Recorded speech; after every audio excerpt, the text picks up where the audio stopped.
हजारों साल पहले आदमी जंगली था। आदमी जंगल में रहता था, गुफाओं में रहता था। उसे अपना शिकार खुद करना पड़ता था, भागना पड़ता था, दौड़ना पड़ता था, मीलों चलना पड़ता था, अपना खाना खुद बनाना पड़ता था। लेकिन इंसान फिट था। आज दुनिया पूरी तरह से बदल गई है, फास्ट हो गई है और इंसान भी बदल गया है। इसी दुनिया के एक महाज्ञानी इंसान वीरू सहस्त्रबुद्धि ने कहा था, लाइफ इज अ रेस। अगर तेज नहीं भागोगे तो कोई तुम्हें कुचल के निकल जाएगा। और लोगों ने उसे सीरियसली ले लिया। तो फिर आदमी उस रेस में बिना सोचे समझे भागने लगा। ये रेस तभी से चालू हो जाती है जब तुम अपने कॉन्वोकेशन से बाहर निकलते हो। जॉब की रेस, पैसा कमाने की रेस, घर चलाने की रेस, बच्चों को पालने की रेस, काम खत्म करने की रेस। आदमी भागता रहता है, गाड़ी के पीछे, बस के पीछे, ट्रेन के पीछे, कभी लिफ्ट के पीछे, लेकिन कहीं पहुंचता नहीं है। और हमारी लाइफ पूरी तरह बदल चुकी है। हमारी डाइट के चॉइसेस, स्ट्रेस, वर्क और इसी रेस की वजह से बिल्कुल बिगड़ चुके हैं। फिजिकल एक्टिविटी एंड एक्सरसाइज अब हमारी प्रायोरिटी नहीं है और हमारी रेगुलर लाइफ का हिस्सा भी नहीं है। फिर एक दिन आदमी खुद को आईने में देखता है और फिर आदमी सिर्फ सपने देखता है।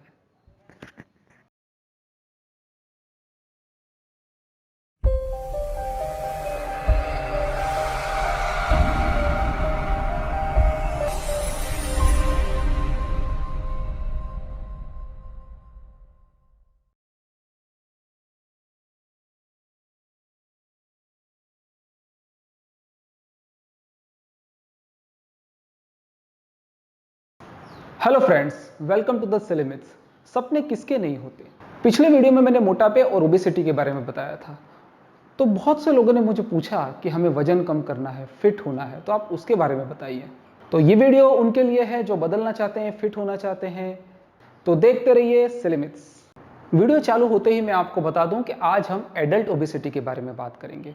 पीडियाट्रिक ओबेसिटी के बारे में हो सका तो मैं अलग से वीडियो बनाऊंगा। लेकिन आज की वीडियो में जो मैं डाइट के बारे में आपको इन्फॉर्मेशन देने वाला हूं, वही अप्रोच आप पीडियाट्रिक ओबेसिटी में भी यूज कर सकते हो। अगर आप वजन कम करना चाहते हो तो आपको उसे लाइफस्टाइल चेंजेस के रूप में देखना पड़ेगा, कंसिस्टेंटली करना पड़ेगा, लंबे टाइम तक करना पड़ेगा। आप अगर किसी शादी में अच्छे दिखने के लिए, किसी पार्टी में अच्छा दिखने के लिए, किसी फंक्शन में अच्छा दिखने के लिए, बर्थडे में अच्छा दिखने के लिए करना चाहते हो तो आप सक्सेसफुल नहीं होंगे। आपका अप्रोच गलत है।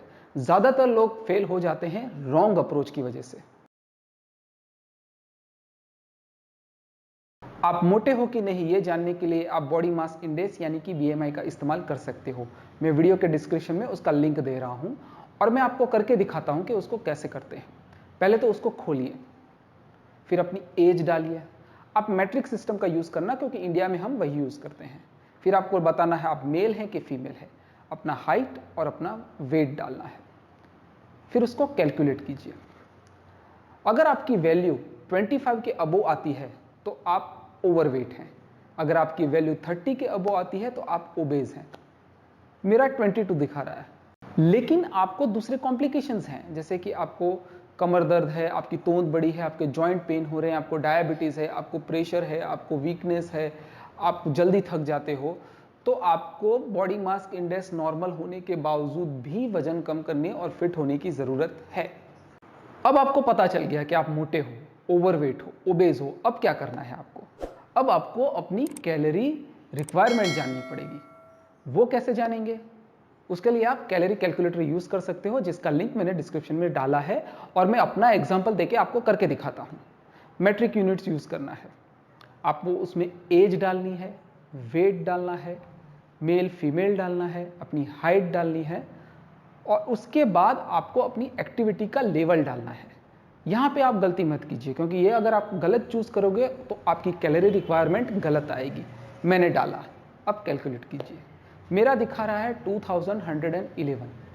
इसका मतलब क्या है? इसका मतलब यह है कि अपनी मैं लाइफस्टाइल चेंज नहीं करता हूं, अपनी फिजिकल एक्टिविटी वही रखता हूं और अगर 2111 कैलोरी पर डे ले रहा हूं तो ना मेरा वजन कम होगा ना मेरा वजन ज़्यादा होगा, उतना का उतना ही रहेगा। यह जानना बहुत ज़रूरी है। आप स्विमिंग कर सकते हो, डांसिंग कर सकते हो, जंपिंग कर सकते हो, आपको जो अच्छा लगे वो कर सकते हो। डांसिंग, साइकिलिंग, ट्रैकिंग, हैकिंग, उस सब का एग्जाम्पल मैं इसलिए दे रहा हूं कि अगर आपकी वो हॉबी है तो उससे फायदा क्या होगा। स्विमिंग हॉबी है, डांसिंग हॉबी है, ट्रैकिंग हॉबी है, तो फायदा क्या होगा कि आपको वो करने में अच्छा लगेगा।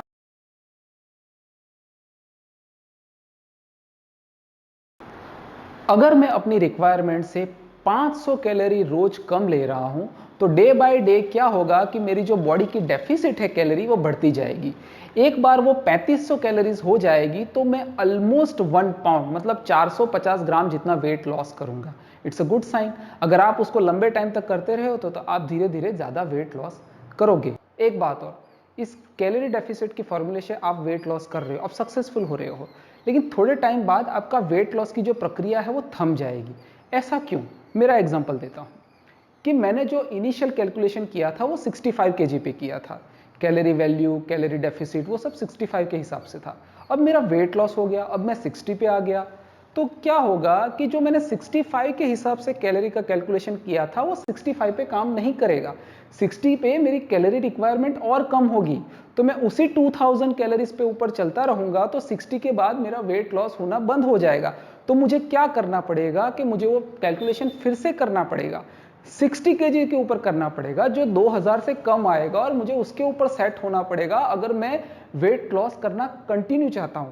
60 मेरे लिए ठीक है तो बस स्टॉप इट, लेकिन अगर मैं और कम करना चाहता हूं तो मुझे फिर से असेट करके फिर से सारी सेटिंग और फिर से सारे वैल्यूज लेने पड़ेंगे।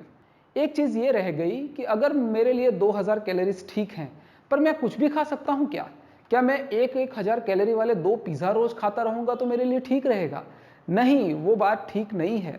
अगर मुझे 2000 कैलोरीज लेनी है तो भी मुझे उनका 2000 कैलोरी का बराबर से डिवाइडेशन करना पड़ेगा। मुझे कार्बोहाइड्रेट्स लेने पड़ेंगे, फैट्स लेना पड़ेगा, प्रोटीन लेने पड़ेंगे, सही मात्रा में लेने पड़ेंगे, माइक्रोज लेने पड़ेंगे, मतलब कि विटामिन पूर्ति मात्रा में लेने पड़ेंगे, मिनरल्स लेने पड़ेंगे, इलेक्ट्रोलाइट बैलेंस रखना पड़ेगा। तो सिर्फ 2000 कैलोरी इन और 2000 कैलोरी आउट ऐसा नहीं है, लेकिन ये जो माइक्रोज और मैक्रोज और उनका परसेंटेज वाइज जो डिविडेशन है मैं दूसरे वीडियो में बताऊंगा। वैसे ही वीडियो बहुत लंबा हो चुका है और इन्फॉर्मेशन भी बहुत सारी लोडेड है, बहुत कुछ साथ में बता दूंगा तो पता नहीं चलेगा। तो नेक्स्ट वीडियो में हम बताएंगे कि ये जो 2000 कैलोरीज मुझे लेनी है उसका डिवाइडेशन कैसे करना है, उसको डिवाइड कैसे करना है, मैक्रोज, माइक्रोज, इलेक्ट्रोलाइट, उसको कैसे सेटल रखना है, उनका बैलेंस कैसे रखना है, वो नेक्स्ट वीडियो में बताएंगे। लेकिन इतना काफ़ी है शुरू होने के लिए, तो प्लीज़ शुरू हो जाइए। That's it guys, that's it, बस इतना ही है, इतना ही है, आप कर सकते हो। आखिर में यही कहना चाहता हूं कि आपकी कंपटीशन आपके साथ है, किसी और के साथ नहीं। कल के मुकाबले आज आप कितना इंप्रूव हुए हो वो सबसे ज़्यादा इंपॉर्टेंट है। किसी फेसबुक मॉडल को या इंस्टाग्राम मॉडल को देख के डीमोटिवेट नहीं होना है।